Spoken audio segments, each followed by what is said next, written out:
All right. Test 1, 2. Here we go. We are live. You guys got me? Let me know in the chat for sounding good. Live here on Chicago Bears Now.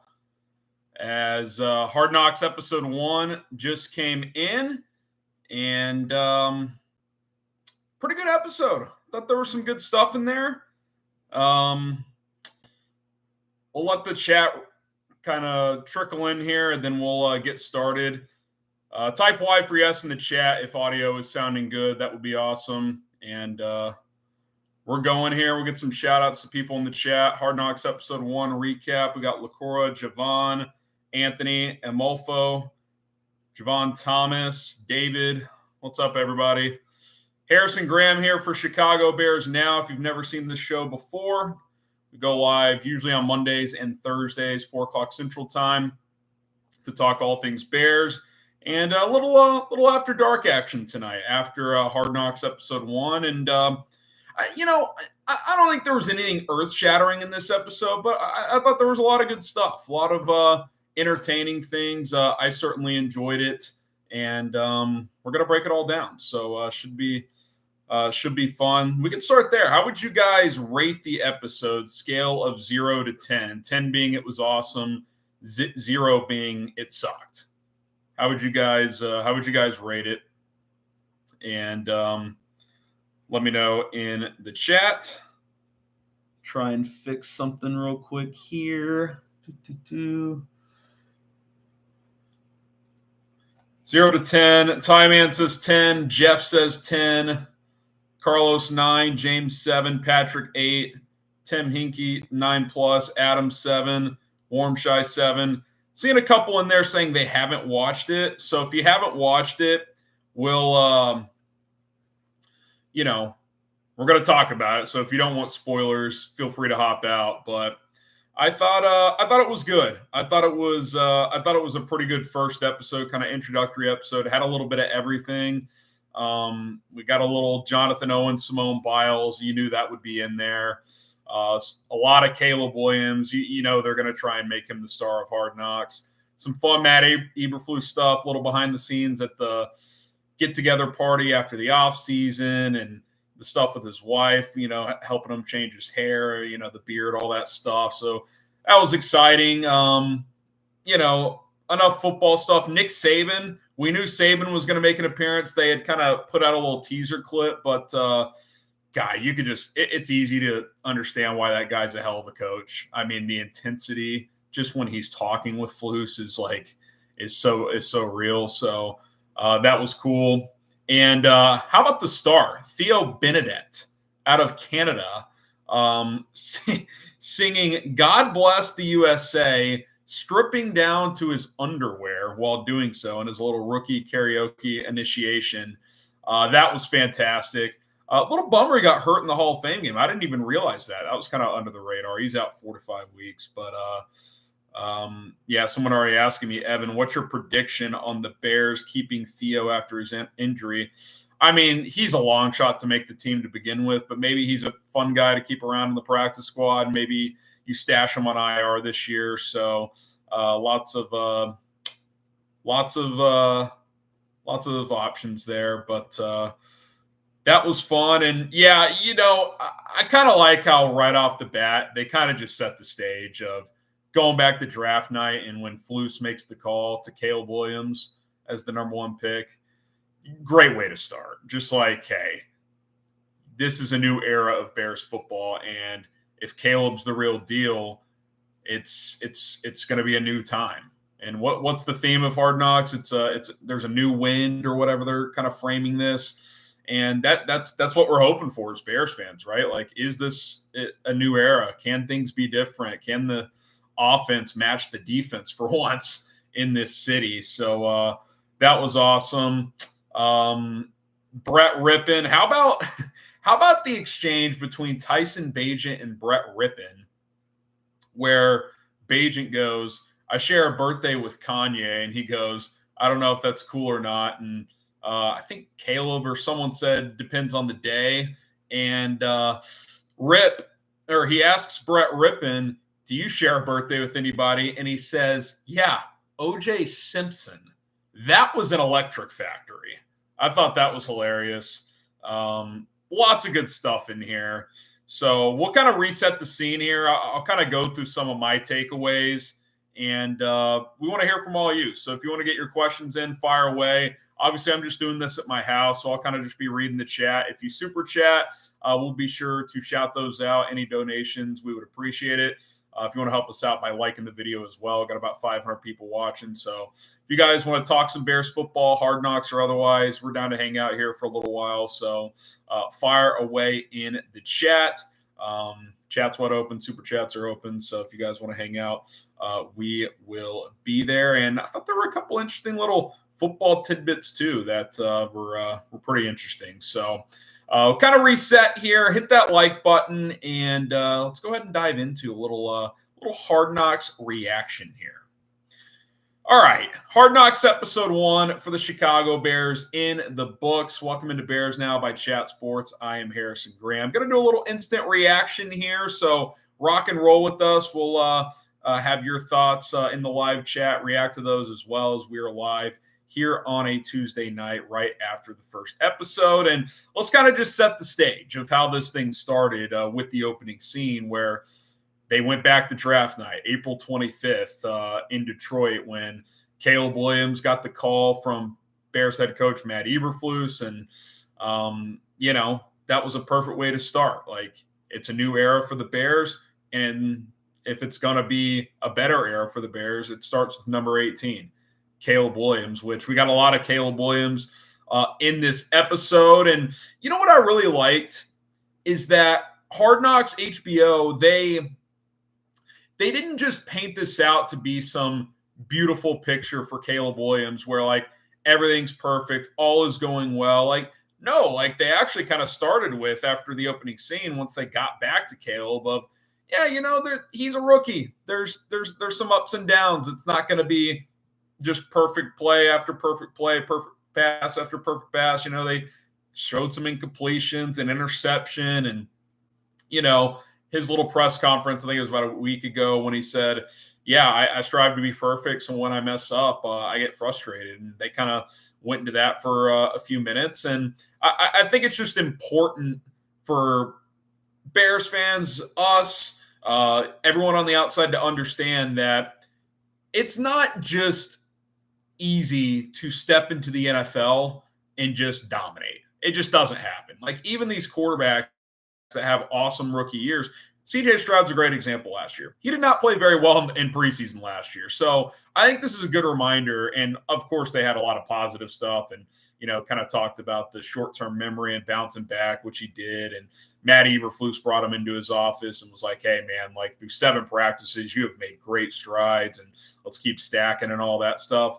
But I think it's important for us to remember, like, this is not necessarily just smooth sailing from day one for any rookie, much less a rookie quarterback, even one as talented as Caleb Williams. So it's going to be a journey. And that's something Nick Saban talked about too. Nick Saban, one of Matt Eberflus's mentors, visited Halas Hall. And for those who don't know the story, Saban was the head coach at Toledo when Eberflus played linebacker there. So Flus and Saban have always had a relationship, been close, and he brought him into the building. Saban's, of course, retired now from coaching. And I thought they had an interesting few minutes with him on where they're talking and Saban saying, look, the reason I believe a lot of these quarterbacks fail is because of expectation and that it's too much to handle. And he pointed to Peyton Manning, 28 interceptions his rookie year, but he had the mentality to handle it. And, with all the circus around Caleb Williams, him being a media guy, NIL superstar, famous before even entering the NFL, he's got to have the mindset to handle it. And I think so far he has the right mentality to do that, but it's just important for Eberflus, this staff, to understand with this quarterback that it's going to take time. It's not going to be perfect. CJ Stroud was awesome as a rookie last year. That doesn't mean it was perfect. That doesn't mean from day one of training camp he was dominating. You got to stack days. You got to stack reps. You got to get knocked down and get back up. You got to throw a pick six and then bounce back and throw a touchdown, lead a 2-minute drive. Like this thing in the NFL, it's all about being resilient. And I think Caleb Williams is a resilient guy. I think he's got the right mindset. I think he's got a lot of talent around him to get the job done. But we got to be patient with this. And I thought that was kind of emphasized in this episode.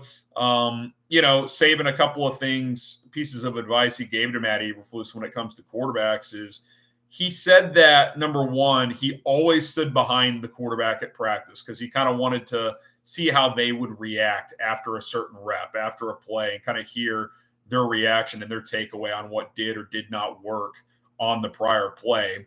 And then he also added this: while he wanted to hear that stuff in real time, he says the teaching moments are not necessarily right then, right there. Like, obviously, they're going to say, hey, let's, work on this footwork, this and that. But the real teaching moments are in the film study afterwards when you get in that QB film room of like, hey, on this play, you didn't do this here, do that next time. And, that type of stuff. And they kind of showed that behind the scenes, which was pretty cool. And it just goes to show that regardless of how talented a prospect is, it's all about developing. And that's the word Flus used. He said, look, by year 3, they kind of know it all. Or in theory, they should know everything if it's the same system. They should have the offense mastered. They should, have enough reps, kind of the 10,000 hours rule. Like, they've got all that stuff. And I thought something that was interesting, too, is that Flus said they've got 213 reps in each practice for the offense and defense, which is more than I would have thought, to be honest. Now, Caleb isn't getting all those, but he's probably getting, 160 of them. Bajent's getting some, obviously. Rippon's getting a few. Austin Reed's getting, 1 or 2 here and there. But Flus even told Caleb when they had that little check-in meeting, like, hey, you're making a lot of progress, that, I shifted the practice for you to get you more reps. So that's a smart approach. I mean, they need to get this guy as many reps as possible because he is their franchise. I mean, we could talk about DJ Moore, which we will in a second. All this talent, none of it matters if Caleb Williams doesn't become who we think he can be. Doesn't mean he has to be there day one. Doesn't mean he's going to be there day one. But he has to be the reason they're winning Super Bowls. Like, if they're going to win a Super Bowl, he's got to be a huge reason why. Like, it's not 1985. You're not going to just pound the ball and play defense and hope to win these games 13-10 week in and week out. You win those games every once in a while, but Caleb Williams has to be a superstar, and they certainly think he can get there. Some other tidbits and takeaways. I didn't know what to make of this Flus quote early on in the episode. He, during a team meeting, said, winning doesn't make you a winner. Losing doesn't make you a loser. Winning habits make you a winner. Losing habits make you a loser. And I understood what he was saying, and he's not wrong in terms of you got to build the right habits. If you build the right habits, if you practice the right way, if you go the extra mile, that's going to help you win. If you don't do those things, it's not, chances are you're going to lose. But at the same time, it's kind of like, if you win games, you're a winner. If you lose games, you're kind of a loser. That's how ownership's going to judge you. That's how fans are going to judge you. Like, you got to win games. Like, my point on this is where I don't fully disagree with what he's saying. Preparation is critical. I mean, we've heard that a million times with him, is that preparation is everything. You got to prepare the right way. And I completely agree. I got to prepare properly for this show. Otherwise, it's probably going to suck. So I put a lot of work in. But at the same time, when the lights turn on, when the game kicks off, or for me, when the camera turns on, if I shit the bed, if I don't perform well, less people are going to watch. Less people are going to come back. And less people are going to believe in you as a football team if you don't play well and win games. So, I think he's right and wrong at the same time. Like, yes, if you don't prepare the right way, you're not going to have a chance to win. But at the end of the day, this is a results-oriented business. Like, you got to be a winner. And this is year 3 for Matt Eberflus. And if they don't start winning games this year, he could be in trouble. Now, I have people ask me all the time, Flus is on the hot seat, right? Like, his seat is scalding hot. I actually don't think it is. But you can't go backwards either. 3-14 year 1, 7-10 year 2. If they're 8-9, 9-8, and they should continue to show progress and barely miss the playoffs, and Caleb's doing good things, they're not going to fire him. But if they go backwards and go 6-11, defense starts to slip and the offense is just a mess, I could see a reset. I could definitely see a reset. Now, I don't think that's going to happen. I think this team has the ingredients to be a playoff contender. But again, I just want to emphasize the point that you got to win. You just have to win at the end of the day. Someone in the chat told me to get a haircut. That is around the corner. Don't worry about that. Listen, I got the summer flow. I'm just trying to be Tyson Bagent. What do you want me to do? Nah, I can't build flow like that. But hey, the beard holds up. Flus, I'll take you on anytime in that. Hit that subscribe button. Turn on notifications. We will continue to plug out content here on a daily basis. Appreciate everybody for rocking and rolling with us in the chat tonight. Having a lot of fun here on a Tuesday after Hard Knocks. Okay, a couple other things I want to dive into here. We got Jonathan Owens, Simone Biles, Olympic stuff. You knew that would be in there. The Bears letting Owens go support his wife in Paris for about 5 or 6 days. And that's the right move. It's a PR win for the Bears. It's late July, early August. Flus, talked to Owens in the episode and said, hey, we're going to send you take your iPad. We'll send you the install work. You can get those mental reps in. So I don't think it's that big of a deal. He's 28, 29 now. He's been around. He's been a starter in this league. He's been a backup. He's projected to be your number 3 safety. I think letting him go is absolutely the right move. I mean, this is like Adrian Colbert said.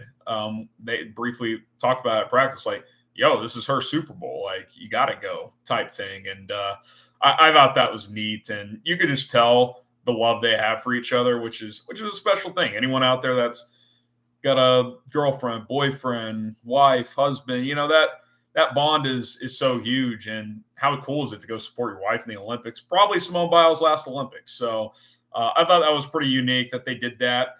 We'll get to DJ Moore in a second, but maybe the star of episode 1, Theo Benedict, a Canadian rookie offensive lineman. They do these kind of rookie initiations. Every team does it differently.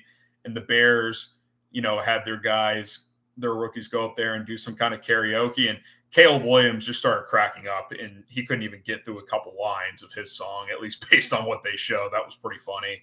But Theo Benedict, Canada, he goes up there and he says, hey, thank you guys so much for welcoming me to this team, to this country. I thought this would be a fitting song, and it was God Bless the USA.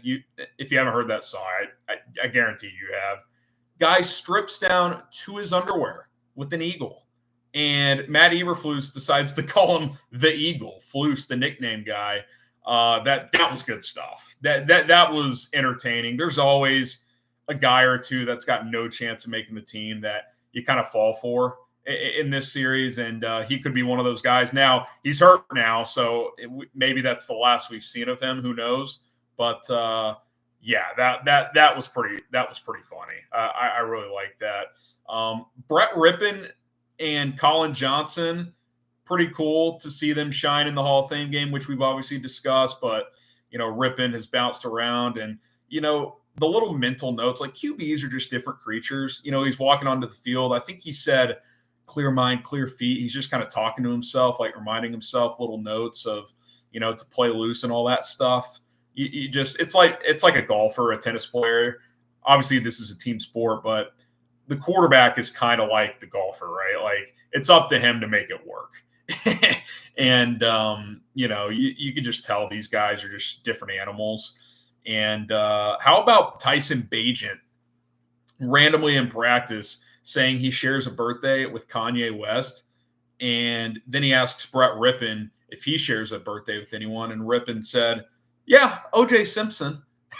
It's like, that's pretty funny. I mean, that's for him to just say that, for one, is electric. I thought that was awesome. And then the DJ stuff. I mean, we already knew DJ Moore was a stud, both on and off the field, well deserving of the extension, which we broke down on this channel. But the calm manner in which this guy signs a 4-year, $110 million extension, just, hey, thanks, Ryan. Thanks, Ian. Here's my signature. Shout out to my agent, Drew Rosenhaus. It's going to go back out to the walkthrough now. It's like the Bears are so damn lucky they have this guy. I mean, referencing the trade with Carolina, it's just unbelievable how well this has worked so far. And that is even before Caleb Williams has played. Like DJ alone has made that move incredible. But Tyreek Stevenson, Darnell Wright, Caleb Williams, who we're all expecting to be good. But DJ Moore is just a special cat, man. Like, I never blame a player for wanting to get his money, what he thinks he deserves. But you kind of look at the Brandon Ayuk situation, and I don't know what San Francisco's offering, how that's all playing out, et cetera. But DJ Moore is just like, it seems like a good offer. Let's just sign it, and I'll get back to practice. I'll call him. Kind of gives the thumbs up. It's pretty sweet, man. Like, to have a receiver of his caliber without an ego in 2024, it's pretty special. I mean, it's pretty special. It's unique. You don't see it much, and that's awesome. I mean, I don't see how you can not root for that guy. So that was cool. Get the DJs in the comments. Shout out DJ Moore. A couple of little tidbits here. You kind of figured you'd get some of the Kelly Eberflus stuff. Matt Eberflus's wife. A big talking point this offseason has been the Flus makeover. He's got the beard going, the kind of slick back hair, all that stuff. He's looking fantastic. And they talked to Kelly briefly, Hard Knocks did, and she said, yeah, he kind of just started growing a beard early in the offseason. She said, kind of like that. I think I got to do something with your hair. So she was actually inspired by the beard coming in, and then she was the one who kind of came up with the hairdo change. And obviously that's taken on a roller coaster of its own all offseason long. And speaking of the Eberfluses, number one, sweet crib. Number two, how about the Eberflus's daughters? They know ball. They're sitting in the stands of the Hall of Fame game, and the Texans go straight down the field. And one of Flus's daughters is like, that's okay. We can't show them much. We play them in week 2. Pretty sweet. Like, yeah, you don't want to give away much. Now, Texans aren't giving away much either, but like that was like, okay, they pay attention. They know what's going on. They got lives of their own, so you don't know how locked in they are, and clearly they are. So you had that. And then last thing I want to point out that stood out to me. So during the game, after Colin Johnson's second touchdown, Caleb Williams said he's going to be on the team for a little bit, like talking to DJ Moore. And DJ had kind of hesitated on the sideline and was like, well, how many receivers do you think we're going to keep? So it's kind of like confirmation of like, there's a lot of competition there after the first 3 or 4 guys. I think 4 guys are locks at receiver: DJ, Keenan, Rome, and then Tyler Scott. And then you got Velus Jones, who today was working with running backs. Maybe that's indirectly part of this discussion. Maybe they feel like Colin Johnson's a better receiver, but they like Velus and want to keep him, so they want to find value at a different position. Maybe that's part of the thinking there. Obviously, DeAndre Carter, Dante Pettis, who I think arrows pointing down there after that muffed punt in the Hall of Fame game. But clearly, I kind of just liked, if nothing else, that like these players talk about this stuff too. There was like a brief mention too, like how many quarterbacks are we going to keep when Brett Rippon was balling out. DJ saying how many receivers you think we're going to keep. So like the players, they know what's going on. It's one thing for us to do our roster projections and they're going to keep 5 or 6 receivers, et cetera. They talk about this stuff. Players aren't stupid. They know decisions have to be made. So listen, I thought it was a really good first episode. I thought it was entertaining. That's kind of my spiel on it. We'll get to your guys' interaction in a second, but scale from 0 to 10, 10 being you thought the episode was awesome, 0 being you thought it sucked. How do you think episode 1 was? I give it a solid 8.5. It wasn't like incredible, like nothing wild happened. I guess the Theo Benedict stuff, but you got a little bit of everything. Football stuff, the Biles Olympics stuff, a fun story with Theo Benedict, plenty of Caleb Williams, DJ Moore extension. You got a lot. I'm going 8 or 9. I thought it was pretty good. So good stuff from HBO Hard Knocks. Excited to watch the next. Was it 5 episodes, 6 total? Can never remember. It's 5 or 6, but should be good. Should be good. Usually the first episode kind of just eases into things, and by the time we talk next week, hopefully we'll have Caleb Williams have played a preseason game on Saturday. All right, let me know. I'll get some shout outs here, and we'll get some discussion going here. A couple of super chats coming in. If you super chat, I will guarantee to read your comments on the show. And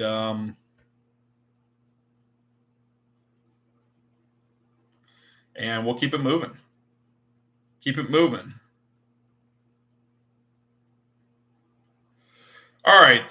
Shout out to Sunny777 saying, guys, I was getting emotional after the first 10 minutes just seeing the team I've rooted for my whole life finally have some real hope at quarterback. It's a great point. Now, I had a lot of hope for Justin Fields. So it's not that, at least for me, that there's ever lacked hope. I was never a big Trubisky guy. I didn't like that pick. But, I think there's been hope before, but this does feel different. You just watch him throw the ball, even on these little clips. It's like, he's got pretty special arm talent. Seems to have a good head on his shoulders. So, yeah, I hear you, Sonny. Isaiah Blueball, appreciate the 5 from both of you guys. Good job going live after Hard Knocks and starting 4 Verts. Good hustling. 4 Verts is great. Yeah, for those who don't know, I'll throw the link in the chat. My newest YouTube channel at Chat Sports. It's called 4 Verts.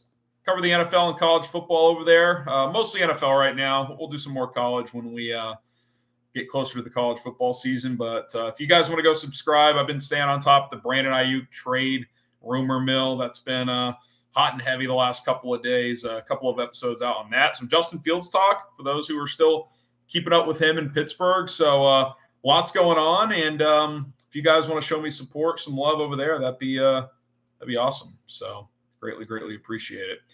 Bumble Wall Street says 4 Verts is dope. Oh, with Dre Day, good question here. Thoughts on Austin Reed? I think he is as steal as a UDFA.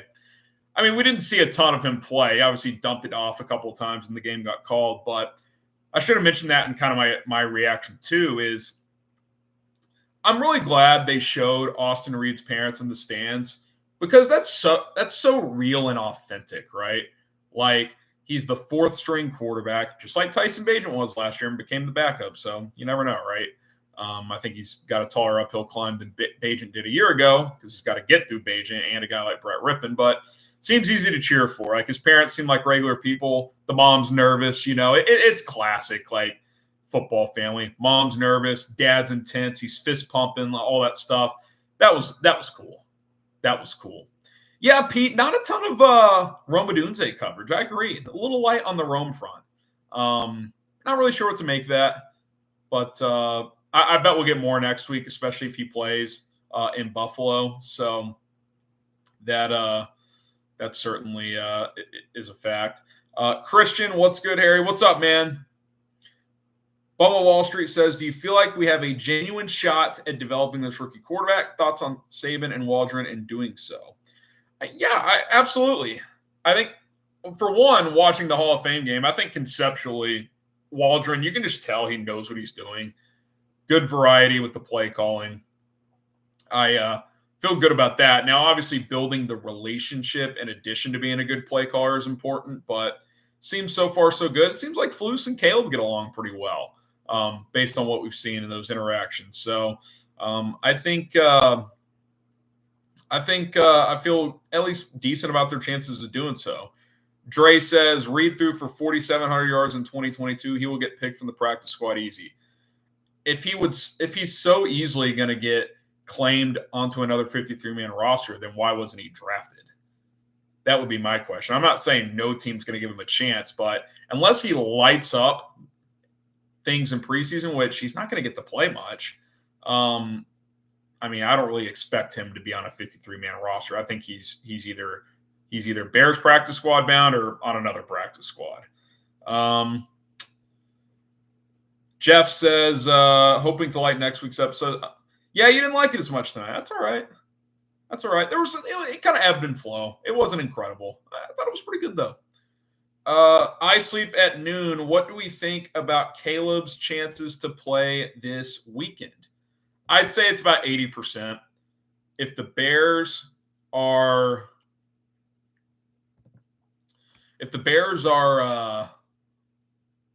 mostly healthy on the offensive line, it sounds like they'll play him based on what Flu said today. If Darnell Wright, Tevin Jenkins can't go for whatever reason, they were back out there today, that would change things for me.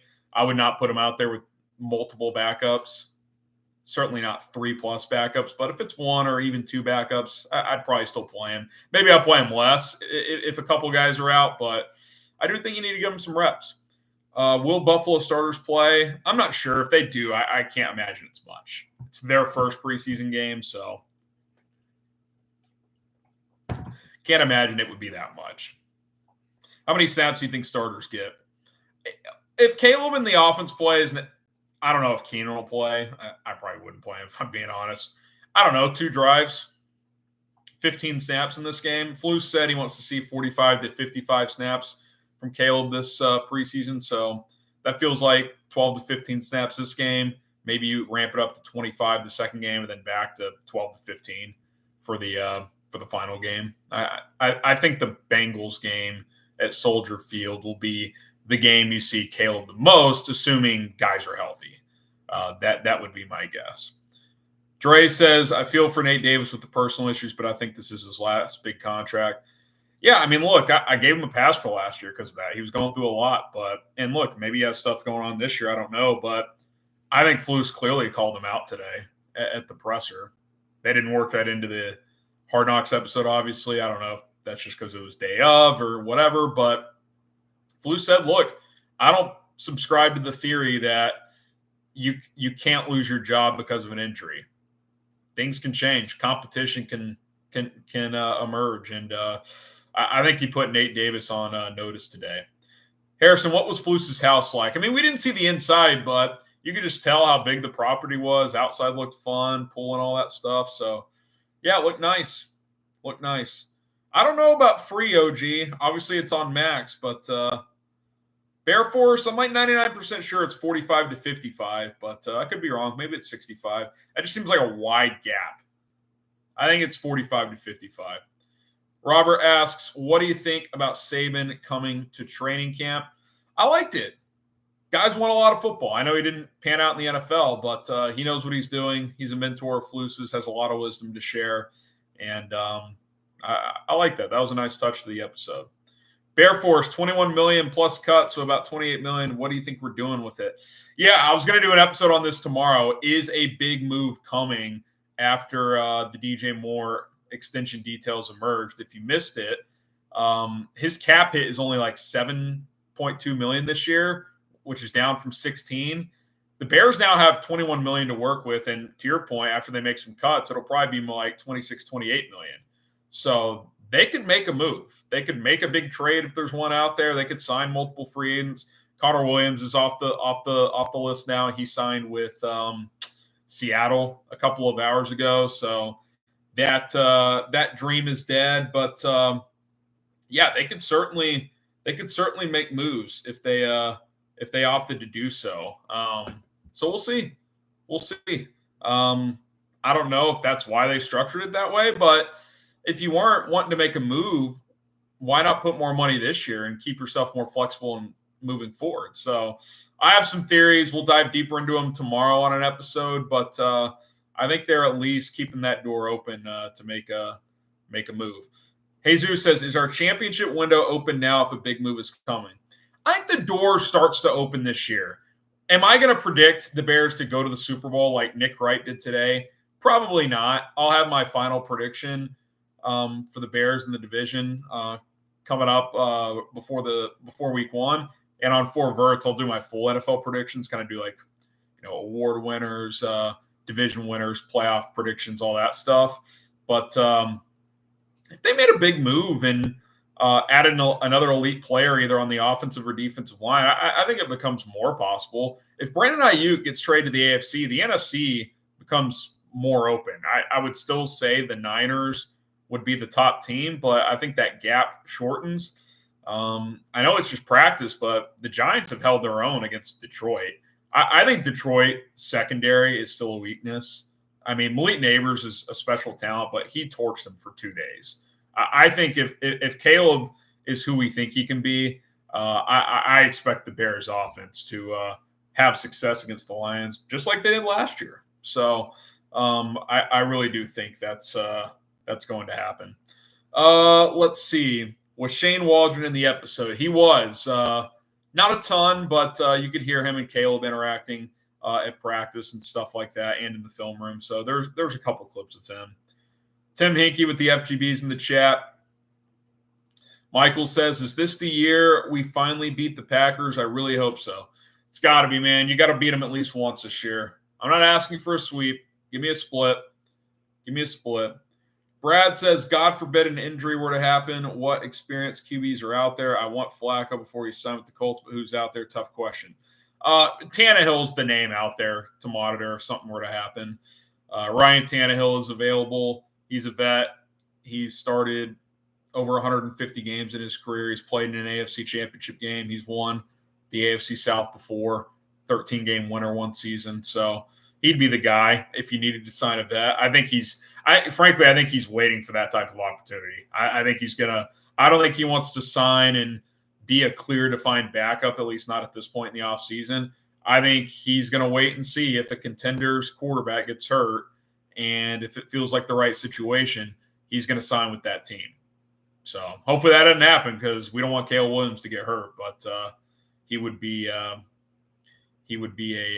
guy to target if that were the case. I was on board with signing him as a backup, but now seeing Brett Rippon play, he clearly knows the system. He's good in the QB room. Tyson Bagent showed enough last year. Like, to have those two guys for dirt cheap in the room, I think that's perfectly acceptable at this point in time. But if Caleb were to go down, Tannehill's probably an on-field upgrade, so I would be intrigued at that point in time.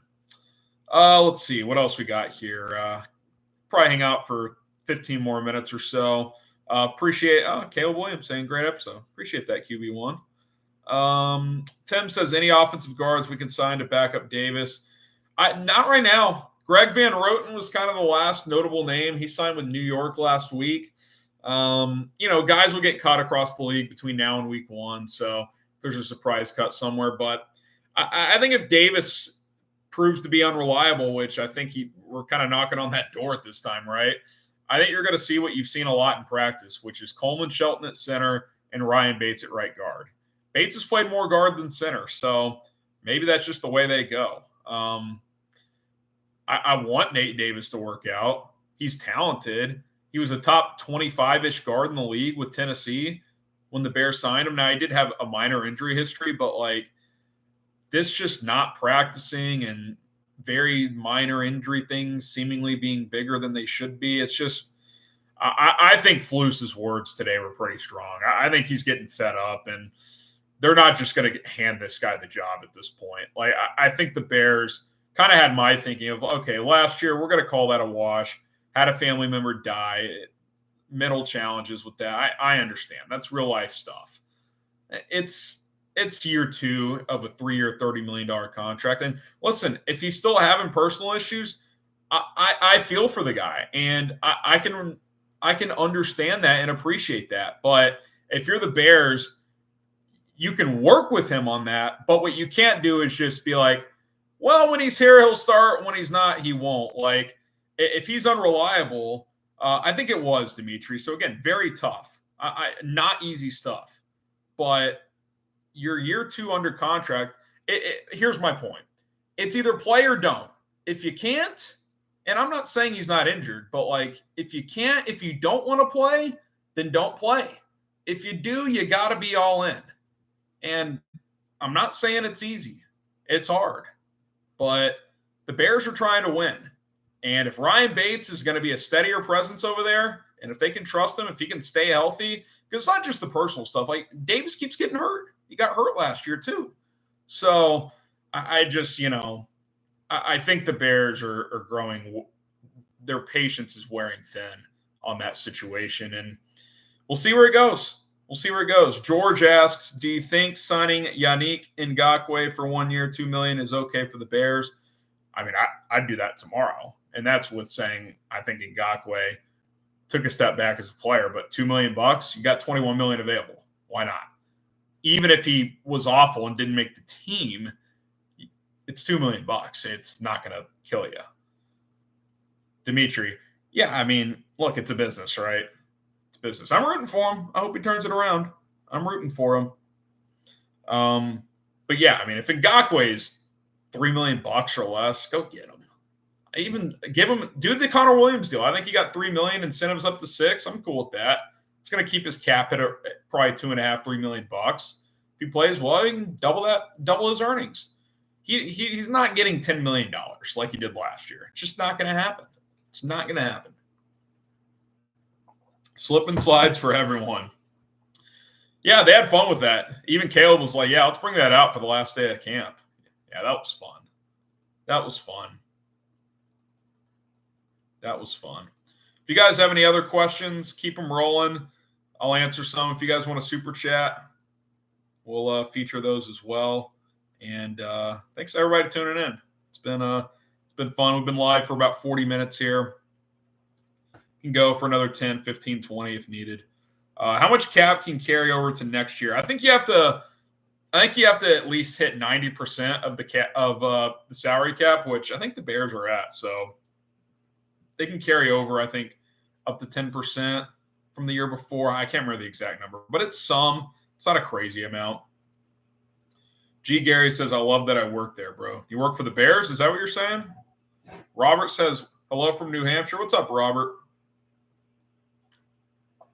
What's up, Robert? Appreciate you guys tuning in. What would be a fair, doable extension for Keenan Allen? You know, I would be comfortable giving him a 1 or 2 year deal for around $25 million per year. 2 years, $50 million, 30 guaranteed. So he's good for next year. He's for sure back in 25. And then 26 is kind of okay, if you ball out, if you're still playing at a high level, it's almost like a team option. Like, we'll lock you in for 26 if you're still balling. If not, you'll get like $5 million for that year, then we'll cut you loose type thing. So I'd do that. That's probably about as much as I would go. 24, 25 million, 1 or 2 year deal. That's kind of where I'm at. What do you think of Brax, Tav, Cole, Bates, and Wright as the combo? Yeah, that's the combo I mentioned today, and we've seen it in practice. If I was a betting man week 1, that would be my guess. Braxton Jones at left tackle, Tevin Jenkins at left guard. Hopefully he stays healthy. Coleman Shelton at center, Ryan Bates at right guard, Darnell Wright at right tackle. That is officially my week 1 prediction as of August 6th at 9:42 Central Time. That could change. Got 33 days till week 1, I think. Something like that. So, a lot of things can happen, but it's kind of where I'm at. AG says, now that Connor Williams signed with the Seahawks, what center is the best available in the market? I think Mason Cole's still out there. Brian Allen just got cut. The Browns signed him. Then he got injured, so they cut him loose.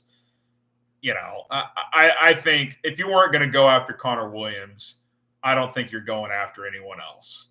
They're rolling with Bates and Shelton, and that's going to be it. I'll tell you what, too. I don't know much about the guy, but Jerome Carvin looked okay in the Hall of Fame game. I'm going to pull up I'm going to see what his PFF stats were from that game. Now, maybe he was terrible, and I just didn't notice, but I don't remember anything being egregious. 58 overall, 64 pass block, 56 run block. Average. Didn't look terrible. Bear Force, so you're talking about, Keenan? I'm not giving him a 3-year extension. He's going to turn 32 this year, so he'd be 33 next year, or in year 1 of that new 3-year deal. 34, 35. Yeah, I can't go 3 years. Can't go 3 years, unless the third year is like literally fully non-guaranteed. Brad Burke, what do you think about Jalen Johnson not being voted top 100? It's a joke. Everyone knows it's a joke. If you are an all-pro corner, when these players vote for the top 100 list, every player on the all-pro team, except for, I guess, special teamers, should be automatically in. So, like, however many, 22, 44 players, first and second team, they should be in. You can vote them wherever you want within the top 100, but they're in. Like that should be automatic. And then you got 56 spots where you can vote for the rest of the guys. If you're all pro, you're among the best of the best. So, Keenan Allen said today he hasn't caught a ball on him in training camp. Keenan Allen's going to the Hall of Fame. Yeah. You think Jalen Johnson's still not motivated? He's plenty motivated. Will says, I guarantee no other city to post game for Hard Knocks. This is ridiculously sad. No one's asking you to be here, Will. Not a post game. We're just chopping it up, reacting, having some fun. If you don't want to have fun, maybe this isn't for you. Maybe this isn't for you. Gary says this is our year. I hope so, man. We make it to Bears camp this year, not this year, man. I'm hoping to in the future, but not this year. Jaquan Brisker, like 40 minutes ago. Don't spill the beans. I actually want to watch the show. Hashtag Hard Knocks. And I'm not trying to be rude, Will, but like you're calling us sad for going live here. Hey, man, YouTube's kind of a pick and choose what you watch. If you don't want to watch, don't watch. If you don't want to watch Hard Knocks, don't watch Hard Knocks. You know, it's all good. No worries. By the way, have you guys been watching this Brandon Ayuk saga? Pretty Ricky, the People's Insider versus the what do you want to call it? Mainstream media, I guess, if you will, with Adam Schefter and the boys, Pelissero, Rappaport. This is this is something. Oh, is he a Packers fan? He probably is. You a Packers fan, Will? Blink twice if you're a Packers fan, Will. Are you guys team Ricky or team mainstream media? R for Ricky, M for mainstream media. Let me know. Let me know. It's Ricky's last stand. He says he's retired. Daniel's going for Ricky. Oh, man. Will is done, Burr. Daniel says Ricky. Muffuggin Mike says Ricky. Tim says Ricky. Ricky's beating him so far. Ricky's had a hell of an offseason, man. He's broken a lot of stories. Good for him. I don't know who the hell he is. I DM'd him once. We DM'd back and forth one time. He follows me, but I messaged him. I said, blink twice if Brandon Ayuk's getting traded. This was last week, and he didn't respond. So we'll see. With Dre says Ricky. Jeff says Ricky.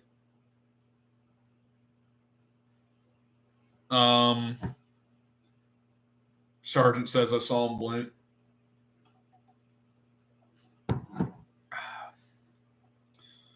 Let's see. Ricky or mainstream media? Which side are you guys on?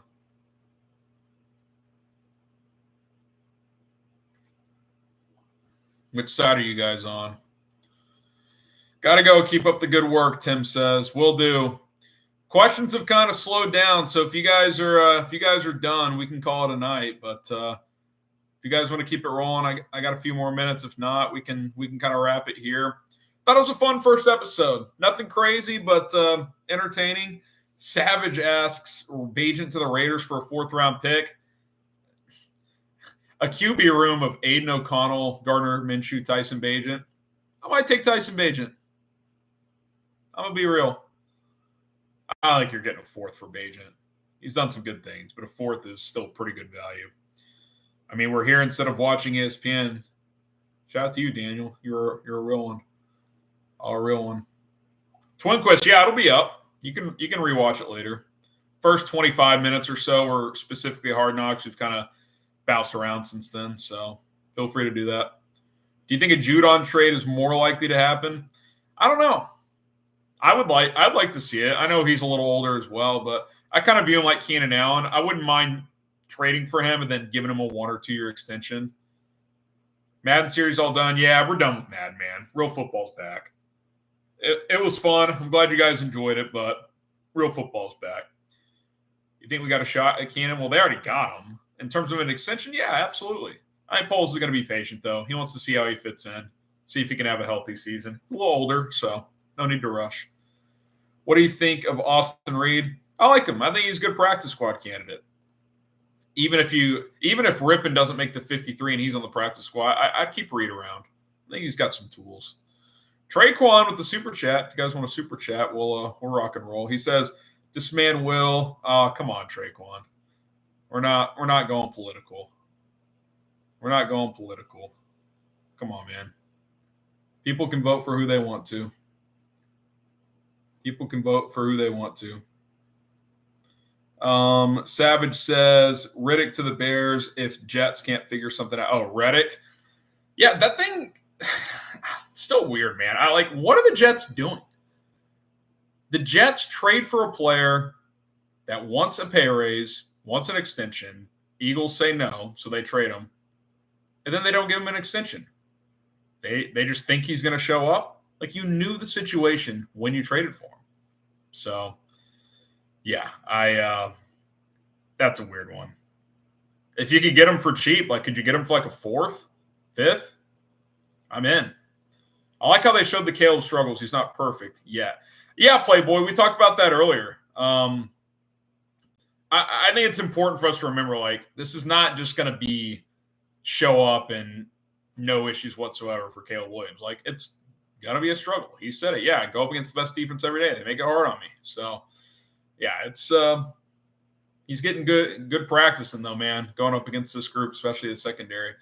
Brad says the Bayless RB experiment. What do you think happens to Blasingame? I know I messed up last name, but could he help the tight end room? I don't think it impacts Blasingame. He's the fullback, but depends how much they want to utilize fullback. I think it's more so if Velus Jones shows something at running back and they keep him there full time, what does that room look like? Because I still like Khalil Herbert. Roshan's not going anywhere. I mean, do they go 4 at running back? They did last year. Homer was the 4th guy, Travis Homer. I think he'd be the guy in trouble. He's been banged up recently. Ian Wheeler's been banged up as well, the UDFA. You've got Demetric Felton, but you could go Swift, Herbert, Johnson. Velus could be your, kind of gadget running back that occasionally lines up at receiver type of guy. Maybe go wider at receiver. Maybe go 5 receivers, 4 running backs. And Velus is kind of a running back receiver hybrid. Poor man's Cordero Patterson. Who knows? Homer and Velus do similar things. Yeah, if Velus shows enough at running back, you don't need to keep Homer. Because Velus can play on special teams both as a returner and a gunner. So, bro looks like exactly how I'd expect a Bears fan to look. I don't really know what that means, but you're tuning in. Appreciate the love or the hate or whatever you're saying, Michael. I'm passing love to you regardless, my friend. No beef from me. Caden Luttrell, 4Verts channel is awesome. By the way, video idea, though, is going through every major conference and doing standing predictions. Yeah, I'm probably going to do some divisional predictions for all 8 divisions. So I got to get on those. But a lot of Brandon Ayuk stuff, so we've been on top of that. Savage says, last one for me. Yeah, King Tower is a little forced, but, it's okay. Savage says, last one for me. What did you think of Patty Scales coming at Madden about his rating? That was weird, but it was kind of funny. I don't know why Madden doesn't just rate all the long snappers 90 overall. They all do really good at their job. So there you go. Andre Bryant, will it be a disappointment if the Bears become below average running offense? It depends. How good's the passing offense? I mean, yeah, either way, you don't want to be below average running because you want to run the football. Shane Waldron wants to run the football. You want to have some balance. But ideally, if you're asking me, would I rather have a better passing or running attack? Passing. Easy. But I think the Bears can run the football. I like the Swift edition. Herbert's still good. I think Roshan can help. Maybe Velus shows something. So Caleb's going to scramble from time to time and slip and slide. What's up, Ben? Appreciate you rocking with us. It's all good, Michael. Hey, man, I usually I don't try to go at people, man. You do you. Where's Michael Horowitz at? I don't know, man. He's got a lot of stuff going on, I'm sure. Demetrius, what's up, Harrison? Bear down. What's up, Demetrius? Real talk, NFC North record predictions. You'll get them closer to the season. Closer to the season. Paleo says, would a Caleb Williams Lambeau leap at Green Bay if we beat the Packers be electric? That'd be pretty fun. Or a fake Lambeau leap, do one of the and then don't go. That'd be sweet. That'd be sweet. Come on, Caleb. You could beat the Packers. You can do it, bro. Would you go with Judon draft picks or Ngakoue? I would, if I could get Judon for a third or less, I would trade for Judon. if it's a second or more, I would not do that right now. Maybe at the deadline, if he's having a hell of a year and the Bears are winning and you're like, hey, he could be the missing piece. But right now, I can't go more than a third. Pete says, got to go. Appreciate that, brother. We're about to sign off, too. A. Williams, I want to bounce attack, good play action screens, tight end plays to move the sticks that open the pass attack. Yeah, I mean, I thought Waldron kind of showed everything in the Hall of Fame game. And a lot of tight end usage, outside zone, inside crack in the run game. Fade balls down the sideline to Colin Johnson. Little crossers to tight ends up the seam. It was good. Dimitri Harrison is goated. Nah, ain't goated. Just having fun. Appreciate the support, though. Judon for a 3. I'd do that. Rather do a 4, but I'd do a 3. Andy, thanks for the Hard Knocks after show. Love it. Probably do it again next week. This is fun. A. Williams, True Made Vanilla 2 looked great. There you go. Bears freed up cap space with Moore's contract. Big move incoming. Perfect place to sign off, Lucas. Could be. Got a video coming out tomorrow. Bears now have $21 million in cap space. We'll discuss some options of what they could do with it. So stay tuned. Rock and roll with us. We're going to sign off here. A couple little plugs here. If you guys want to show love, want to show support, subscribe to the channel. There's the Bears Now subscribe link. Daily content. We'll be back tomorrow. A couple of episodes. So if you want to rock and roll with us for that, appreciate it. Also, if you want to subscribe to my newest YouTube channel, launched about 2 weeks ago. It's called 4 Verts. It's an NFL and college football show, mostly NFL right now, but some college football content on there. We'll ramp that up a little bit as well. That link is in the chat. Just crossed 1,200 subscribers over there. Trying to get to 96,000 subs over here. So we're rocking. We're rolling. We appreciate it. And Lucas, I am going to leave you on a cliffhanger. We talked about it earlier in the stream a little bit, if you want to find it. A little rapid fire on it. How about that? Could they trade for an edge? Judon, Hendrickson? Could they sign a couple free agents? How about an internal move? A little extension? They got flexibility now, baby. Let's go. All right, we're out of here. Thanks for tuning in. I'm Harrison Graham. Peace out.